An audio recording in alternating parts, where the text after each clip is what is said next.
Галзуу кино сувагтан тавтай морилцгоо. Манай хамралтын өдрөө сайхан өнгөрөөсгөж байна уу? Энэ удаад Борогийнхан ярьж өгөхөөр сонгосон галзуу кино бол 2020 онд гарч байсан Mr. Boss.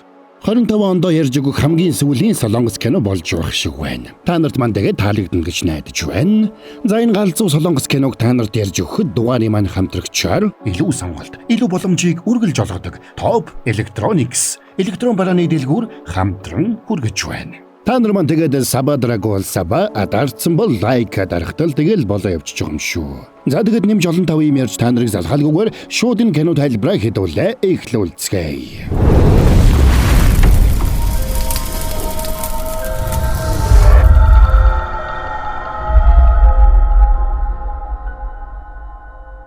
За хөдөөнөөс хот руу нүүж ирсэндээ Хёнжун хүү баяртай байлаа. Ээж нь ослын улмаас нас барсан учраас Хёнжун хүү аавтайгаа хамт амьдрах болсон байж. Хүү нүүж ирсэн газрынхаа эргэн тойрныг сонирхож яваад хөнгөө гудамжинд нэг том биетэй хачин хүүтэй таарад айсан ч цаадхан нэг ч хэлэлгүй хажуугаар нь гараад явчихлаа. Хёнжуны өмнө нь сурдаг байсан сургууль атмаа ихтэй учраас байнга л бие биенээ дээрлэхдэг байж. Тиймээс Хёнжун дарамттай орчноос нүүж шинэ орчинд ирсэндээ битүүхэндээ баяртай байлаа. Гэвч тэрний шилжиж ирсэн сургуульч хоосонгүй газар байна. Хёнжун сургуулийнхаа коридорт орж ирсэн даруйда сургуулийнхаа ахлах ангийн 2 дугаар курсын атмаануудын Зевс бүлэглэлтэй хаалц таарж орхино. Азуулхад цаадуулан тэрнийг хүн гэж тоолгүй хажуугаар нь гараад явлаа. Тэгсэн дэрэгдээс нэг хүн гинт гарч ирээд "Чи эд нарын зам дээр хөндлөсөж огсдог үнэхээр зоригтой маа. Чи шин зурагч юм уу? Эд нарын замд хөндлөсөд сайнаа үзэхгүй шүү." гэж сануулаад тэрнийг дагуулж анги руугаа явлаа. Нөхрийг Бьон Ён гэдэг байж. Зевс бүлгийнхэн Хёнжуны дээд ангийн хүүхдүүд болохыг Хёнжун тэрнээс олж мэднэ. Ангид орсон чинь багш нь гэж нэг эрэгтэй эмэгтэй мэдэгдэхгүй нөхөр орж ирээд хичээл заасанд ийм хүн өмнө нь харж байгаагүй Хёнжун гайхдаг. Ингээд ихний хичээл дөнгөж дуусаад байтал араас нь нэг хүн нурууг нь ударч дуудсан. Хёнжун дургүй цайд эргээд хартал нөгөө гудамжинд таарсан эвгүй царайтай нөхөр сууж байлаа. Тэр Хёнжуныг араас дагаад гараад ир гэж төгсөнд Хёнжунч бошуухан хойноос нь гарна. Хёнжун өөрийг нь дэглэхэн гэж айсан боловч цаадхан тэрнийг дэглэх нь бүхэл кофегоор дайлаад "Чи манай гэрийн тэнд нүүж ирсэн юм уу? Нэгэнт хоёулаа нэг дошны хулсан юм чинь найзууд болцгоё" гэж хэлдэг.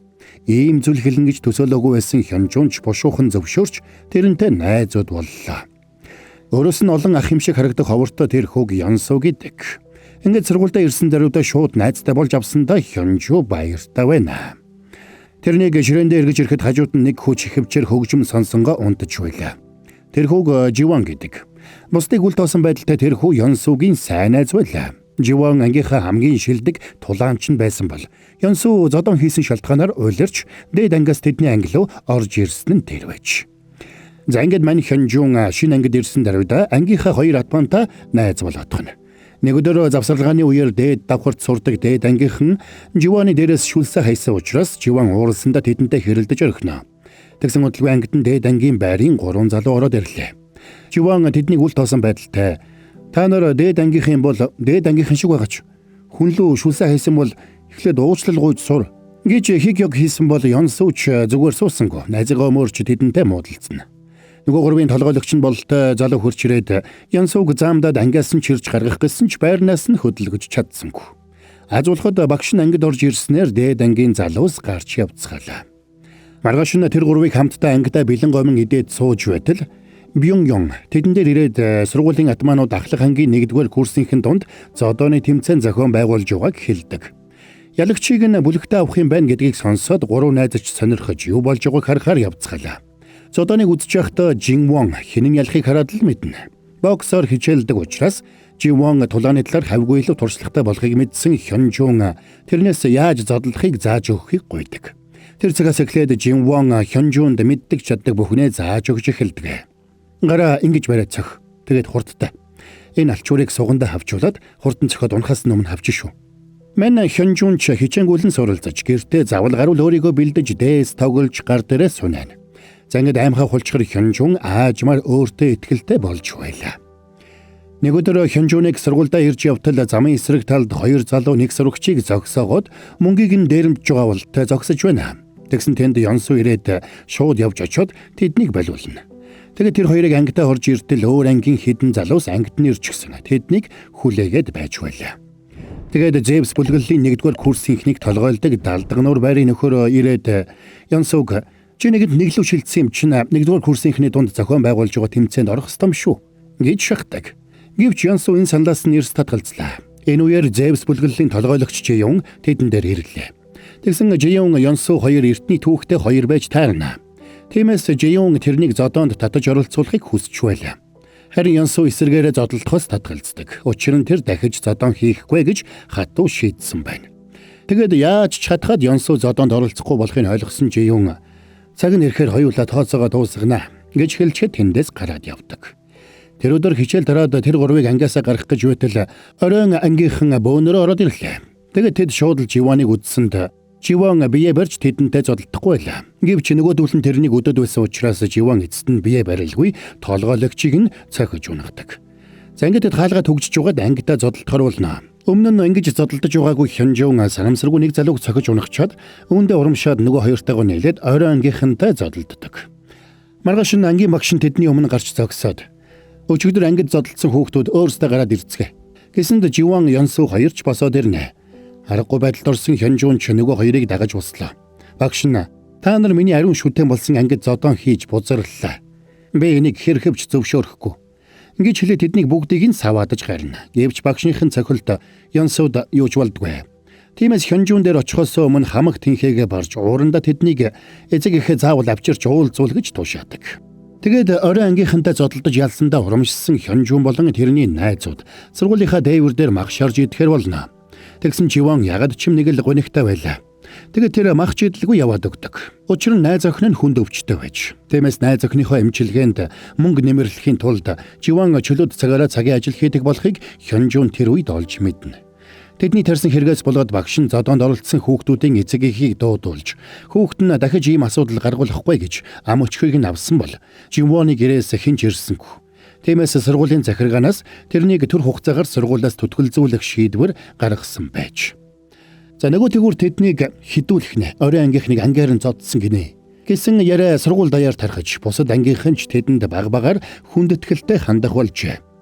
Нэг өдөр тэднийг ангидаа сууж байтал Янсуугийн дунд сургуульд найзалдаг байсан найзыг нь дээд ангийнхан зодох гэж байгаа тухай мэдээ ирлээ. Тиймээс Янсуу ангийнхнаа дагуулад биеийн тамирын заал руу яаран гүйж очдог. Тэгсэн тэнд Янсуугийн найз Зевс бүлэглэлийн 1-р курсынхний толгойлогч далдгануур нөхөр хоёр зодолдоход бэлэн болсон байна. Найз нь Янсууд миний хэрэгт оролцох хэрэггүй гэж хэлээд шууд зодооно эхлүүлдэг. Янсуугийн найз ч нөгөө далдгануур нөхрөөс хамаагүй илүү зодоонч байлаа. Тиймээс ч удалгүй нөгөөдхийг газар дунгаагаад гарыг нь өчсөнд нөгөө нөхөр нь хөдөлж чадахгүй боллоо. Ингээд зодоон дуусах нь тодорхой болж байтал цаадах нь гэнт Янсуугийн найзын хөлийг чанга гэгч нь хадсанд Янсуугийн найз нь барьцаа тавьдаг. Тэгээд хөлөө хазуулсандаа хууралсан тэрэ босч ирээд тэрэн лөө хамаг хүчээрээ цохилоо. Тэгсэн энийг хүлээж байсан нөгөөх нь тухай тавьж өгсөнд дэндүү хүчтэй цогсноосоо болоод гар нь гэмтэж зодолдох ямар ч боломжгүй болж өвдсөндөө газарт ундаг. Зевс бүлэглэлийнхэн Янсууг зодоонд оролцуулахыг хүсч байсан учраас зариуд найзыг нь нүдэн дээр нь өшөглж зодож байсанд Янсуу арайхийн бие барьж байлаа. "Хөөе, чи найз нь биш юм уу? Юу ч хийхгүй зогсоод л байх юм уу?" гэж тэрнийг өдсөн ч Янсуу гүрийсээр байна. Учир нь тэр дахиж зодоон хийхгүй гэж нэг хүнд амласан байж. Янсуу хэн дамлалт өгсөн болоод ингэтлээ гүрийгээд байгаа юм болоо гэж Хёнжун дотроо гайхна. Тэгсэн тэр хүн нь Янсуугийн найз охин байж таарсанд Хёнжун гайхлаа. Тэр өдөр Хёнжун Янсуутай уулзахаар нэг кофе шопд ортол тэнд Янсуу найз охинтойгоо хамт тэрнийг хүлээж байдаг. Түгээр зогсохгүй найз охин нь өөр нэг найзыгаа дуудсан байсанд Хёнжун ичнэ. "За sorry байж гараа. Баруун ганцхан реклам алгад авах заяа. Гэхдээ та нарт гоё юм хэлнэ сонсчээ. Top Electronics дэлгүүр маань Chic-д нэг янзын галзуу брендийг Монгол улсад аль биесны эрхийг авсан цорын ганц дэлгүүр юм байна.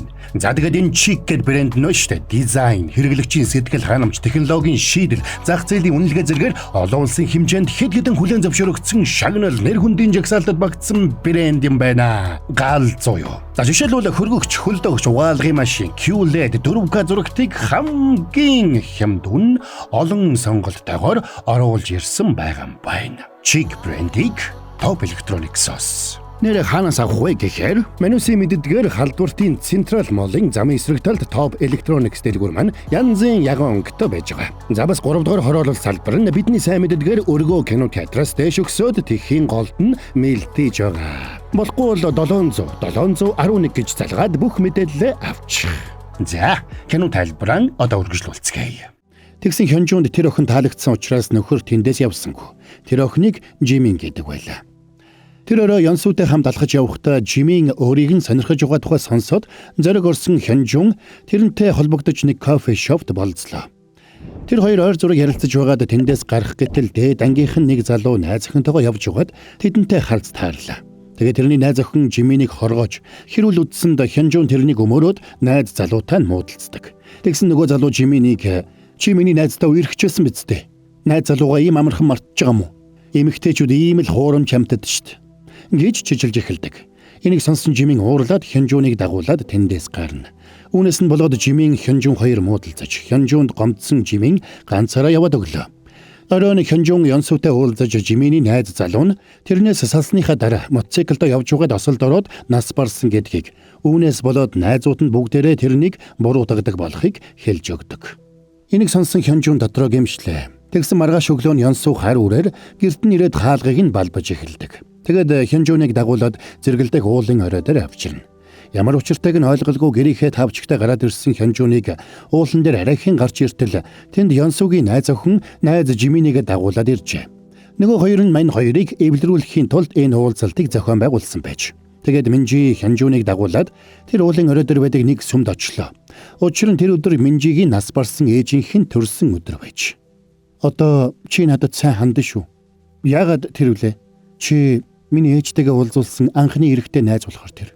За ингээд Хёнжун Минжи хоёр эвлэрлээ. Маргааш нь Хёнжун Ёнсу хоёрыг ангидаа байж байтал тэдний ангийн нэг залууг өөр ангийн хоёр залуу хөөгд ороод ирдэг. Ёнсу сурсан зангаараа ширээгээд ирлээд унтчихсан учраас Хёнжун тэрнийг өмөрөөд нөгөө хоёртаа муудалцсанд нөгөө хоёр нь унтчихсан Ёнсуг босоод ирэхвэ гэж болгоомжилсандоо тэндээс гарч явцгаана. Хёнжун ч зориг орж нөгөө залууд хэлнэ. "Энэ хоёр дахиад дээрлэхвэл надад хэлээрэй." Тэр цагаас хойш энд тэнд дээрлэхүүлсэн хөөхтүүд Хёнжун дээр ирээд тусламж хүсдэг болж, мань хүнч тэднийг боломжоор өмөрдөг болжээ. Ингээд тэр хүүхэндээ сургуулийн атмаануудын нэгд тооцогдож эхэлдэг. Тэгсэн нэг өдөр тэрнийг ангийнхантайгаа гудамжин зогсч байтал Зевс бүлэглэлийнхэн ирээд тэрнийг хил амаар доромжилж зодоонд өдлөө. Тэгээд Хёнжуныг зодтолдохгүй болохоор нь тэрнийг доромжилж хөөж явуулна.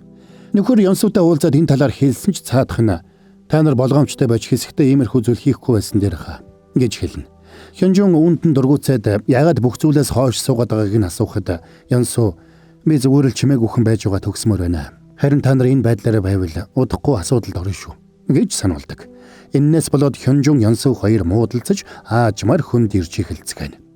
Тэгсэн хэд хоногийн дараа нэг өдөр Хёнжуны аав цус харваж сэхэнд орсон тухай мэдээг тэр хүлээж авлаа. Тэгэд тэр аавынхаа оронд агуулхад ажиллаж эхэлдэг. Хэдийгээр Хёнжун ажил хичээл хоёроо зохицуулах гэж байдгаараа оролдож байсан ч энэ нь тэрний хувьд хүнд даваа байлаа. Дээрээс нь ажил хийж дадаагүй тэр ажил дээрээ байс хийгээд алдаа гаргаж удирдлагадаа загнуулна. Иннээс болоод аажмаар шантарч эхэлдэг. Аз болоход ангийн найзууд нь ирж тэрэнд тусалснаар тэр эргээд урам зоригтой болдог. Ингээд Ёнсу Хёнжун хоёр эргээд эвлэрцгэн. За ингээд бүх зүйл буцаад хэвэндээ орж үтэл нэг өдөр Хёнжун сургуулийнхаа гадаа ангийнхантайгаа юм ярьж угаад Зевсийн толгойлогчдын нэг нөгөө далдаг нөхөрлөө санамсаргүй кофе асгаснаар хэрэг мандна. Хёнжун тэрнээс уучлал гуйсан ч цаатхан тэрнийг өмнөөс өгдүүлэхийг хүсдэг. Үүнд нэгдүйтсэн Хёнжун бие барилгүй тэрнийг цогсонд энийг хүлээж үйсэн цаадуул нь Хёнжуныг найзуудынх нь хамт бүсэлж угаад зодож Зевсийн толгойлогчийн өмнө сүгдүүлдэг. Энийг сонсон Ёнсу тийшээ яарч очсонд Зевс бүлэглэлийн толгойлогч Жиюн Ёнсуг үдсэнд аргагүй байдалд орсон тэр тэдэнтэй зодолдохоор болдог. Хэд хоногийн дараа Зевсийнхэн бүх хүчээ нэгтгэхэд тэдний ангийнхныг зүйл дуусгах гэж байгаа тухай мэдээ сургууль даяар тархжээ. Энийг сонссон Хёнжун болон тэрний ангийнхан хайсан ч Ёнсу энийг мэдсэн хэрн ерөөсө тоохгүй байлаа. Тэгээд товлсон өдөр болоход Ёнсу замаараа хэсэг залуустай уулзсан нь тэрний хуучин нийлдэг байсан бүлэглэлийнхэн байж таарна. Тэгсэн Ёнсу цагтаа тэр дүүргийн бүх сургуулиудыг нэгтгэж захирж байсан Сампёлчо бүлэглэлийн гишүүн байсан болж таардаг. Ингээд нэг талаас Зевсийнхэн, нөгөө талаас түр эргэж нэгдсэн Сампёлчогийнхэн болцсон газараа уулзцааж хоёр талаас ширүүн зодолдож эхэлцгэн. Эхэндээ хоёр талын хүч тэнцүү байсан ч удалгүй илүү туршлагатай Сампиолчогийнхан ялж эхэллээ. Янсууч Зевсийн толгойлогч Жиюнтэй халз зодолдож тэрнийг хүчтэй цохилтоор буулгаж авснаар Зевсийнхэн ялагдал хүлээцгэн. Маргааш нь Янсууд зодуулсандаа ичсэн Жиюн сургуулаасаа гаржээ. Ингээд хэд хоног бүх зүйл амар тайван байсан ч нэг өдөр Янсуу гудамжинд явж шугаад хүнд зодуулж ухаангүй эмнэлэгт хүргэгдсэн тухай мэдээ Хёнжуунд ирлээ. Тэрнийг найзуудынхаа хамтаар сандраад эмнэлэг дээр ирэхэд Янсуу ухаангүй сэхэнд орсон байлаа. Тэрний толгой руу модоор цохиж сэхэнд ортол зодсон хүн нь Жиюн байж магадгүй гэж тэд сэжиглэж байсан ч хангалттай нотлох баримт байхгүй учраас мөрдөгч ерөөсөө хөдөлж өгөхгүй байдаг. Ингээд Янсууг сэхэнд оруулсан хүнийг олж чадаагүйдээ Хёнжун бухимднаа. Өмнө нь тэр дандаа л Янсуу, Жинван хоёрын нөмөрт явдаг байсан бол одоо өөрөө ангиа толгойлох ёстой болсон нь энэ байлаа. Тэгээд Хёнжун энэ асуудлын цаад ирснийг заавал олно гэж шийдээд Зевсийн 1-р курсынхны толгойлогч байсан нөгөө далдгар нөхрийг олж очоод шууд дайрч ордог. За ингээд тэр хоёр нилээд зодолдсон ч Хёнжун зогсгоо мэдэхгүй дайрсаар байлаа.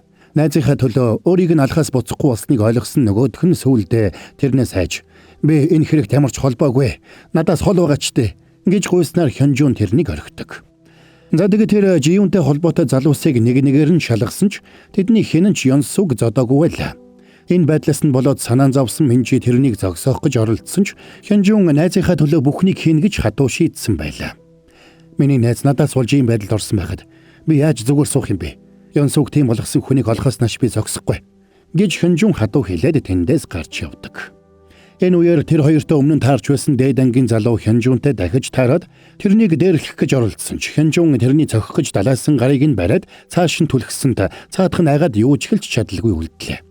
Тэгсэн удалгүй Янсууг сэхэнд ортлон зодсон хүн Живан байсан тухай 100 яриа гарна. Энийг сонссон Хёнжун гайхлаа. Тэгсэн энэ яриаг гаргасан Жиюн Хёнжуныг зариуд Живантай нүүрэлдүүлж тэр хоёрыг хооронд нь зодолдуулахыг санаархаж байдаг. Тэгээд Жиюн зариуд Хёнжуны нүдэн дээр Живан руу мөнгө шидэж өгöd. "Маа, энэ Янсууг зодож өгсөний чинь хөлс. Энийг аваад найз охиныхоо мис засалд хэрэгэл" гэж хэлдэг. Энийг харсан Хёнжун хууралж Живантай зодолдохор болно. Тэгсэн бодит байдал дээр арай өөр үйл явдал болсон байлаа. Янсууг хал зүзээ дийлэхгүй гэдгийг ойлгосон Жиюн тэр өдөр Живаны өмнө мөнгө шидээд Янсууг зодож чадвал найз охиныхоо хагалгаанд шаардлагатай мөнгийг ав гэж хэлсэн байж. Ингээд аргагүй байдалд орсон байсан Жинван Янсуутай зодолдохор болсон байна. Гэвч чадварлаг боксчин Жинванч Янсууг дийлэхгүй байлаа. Найзынхаа хүнд байдалтай байгааг ойлгосон Янсуу тэрнийг хүчтэй цохилдоор нам унгаад мөнгийг нь найздаа өгөх санаатай. "Нэгэнд би ялсан юм чинь бооцооны мөнгийг чинь би авлаа шүү" гээд тонгойтол нөгөөдөл нь хараас нь гиндүүлж модоор цохиж унахад ухаан алдуулсан нь тэр байж. Гэвч энэ байдлыг мэдээгүй Хёнжун уурандаа Живан руу дайрсан ч Живан тэрнийг амархан дийллээ. Гэсэн ч Хёнжун бууж өгөлгүй зодолдсоор байлаа. Энийг нь харсан Живан найзыгаа бодож Хёнжунд зариуд ялагдана. Тэгэд нөгөө мөнгө аваад явах гэсэн ч нөгөөдүүл нь тэрнийг олуулаа бүлгэлж зодоод үргэлжлүүлээд Хёнжуныг зодож эхэлцгэн. Тэгээд Жиюн Хёнжуныг доромжилж "Чи найз л гээд байдаг. Тэгсэн найз нар чинь чам тусалж байгаа юм байна уу? Чи зодолдож чадахгүйч надаас яаж өшөг авах юм бэ? Ямар ч төлөвлөгөөгүй, ямар ч стратеги байхгүй. Юу хийн гэж бодсон юм?" Гэхдээ Хёнжун "Тийм ээ. Надад төлөвлөгөө байхгүй, стратегч байхгүй. Би сайн зодолдож чадахгүй. Гэхдээ чамааг бодвол надад жинхэнэ найзууд байдаг юм шүү" гэж хэлээд найзуудыгаа дуудаж чангаар хашгирахад булангийн цаанаас Хёнжуны ангийнхан болон толгоогоо боочгсон Янсуу хурж ирлээ. Тэр бүхэл нөгөө далдагнуур нөхөр хүртэл тэдний дунд зогсож байдаг. "Чи энд юу хийж байгаа? Олон дайсантай байснаас олон найзтай байсан нь дээр юм байна лээ." Энийг харсан Жиюны гаруудаас зарим нь тэрнээс сэмхэн холдож явдаг. Ингээд Хёнжун Жиюн хоёр шийдвэрлэх тулгаанаа хийцгэнэ. Тэр хоёрын хүч тэнцүү байсан учраас эхэндээ ан ман үзэжсэн ч Жиюныг хүчтэй цохилт хийхэд Хёнжун өмнө нь харж байсан тактикаа ашиглаад тухай тавьж өгсөнд Жиюны гар гэмтэж зодооно цааш үргэлжлүүлэх боломжгүй болно. За ингээд тэд нөгөө мөнгийг нь аваад Живанд өгөөд хамтдаа махшарж идэхээр явснаар кино маань конец фильма. За энд хүрээд энэ галзуу солонгос киноны тайлбар маань дуусч байна. Жинхэнэ найзуудын талаар өгүүлсэн сонирхолтой галзуу кино байсан гэж найдаж байна. За тэгээд муу буруугийнхэн тайлбарч гисэн ойлгомжтой байж таалагдсан биз. Тэгээд энэ галзуу киног та нарт ярьж өгөхөд дугаарыг маань хамтрагчаар дэлхийд тэргүүлэгч Chic брендийн аль биесны борлуулагч Top Electronics дэлгүүр хамтран ажиллалаа. Манайхан нэг сайхан мэдээтэй. Юу гэхээр шинэ жилийн баярыг тохиолдуулаад байна шүү дээ. Бүүм бэлэгтэй шинэ жилийн урамшуулал цаанч нь Top Electronics эхэлсэн байгаа юм байна. Энэ яг уу гэхээр та Top Electronics дэлгүүр дээр очиод худалдан авалт хий. Тэгээ зөвхөн танд зориулаад маш хэм дунд бүүм бэлэг бэлэглэн гэд боддоо галзуу биз. Жишээлбэл та Chic брендийн хөргөгч худалдан аваад л кофе чанагч, будааг шагч, ус буцалгагч гэд өөрт хэрэгтэй бараагаа сонгоод л авчиж байгаа юм. Дээрээс нэмээд брендийн бэлэгнүүд өгнө гэд л байна шүү цаанч нь. Галзуу. За ингэж болоогүй бүр ямар ч урьдчилгаа төлөхгүй, хүүж төлөхгүй. Шин цахилгаан бараатай шинэ оноо угтах боломжтой байна шүү манайхан. Нэр хаанаас авах вэ гэхээр Манусын мэддгээр халдвартын Централ молын замын эсрэг талд Top Electronics дэлгүүр маань янзын яган өнгөтэй байж байгаа. За бас 3 дугаар хороолол салбар нь бидний сайн мэддгээр өргөө кино театраас дэш өгсөд тэхийн голд нь мэлтэж байгаа. Болохгүй бол 711 гэж залгаад бүх мэдээлэл авчих. Top Electronics. За тэгээд саба бас лайк дарч мөн буруугаа дэмждэгт баярлалдаг шүү. Хэдүүлээ дараагийн бас нэгэн галзуу киноны тайлбараар удахгүй эргээд уулзнаа. Тэр болтол түр баяртай манайхаа.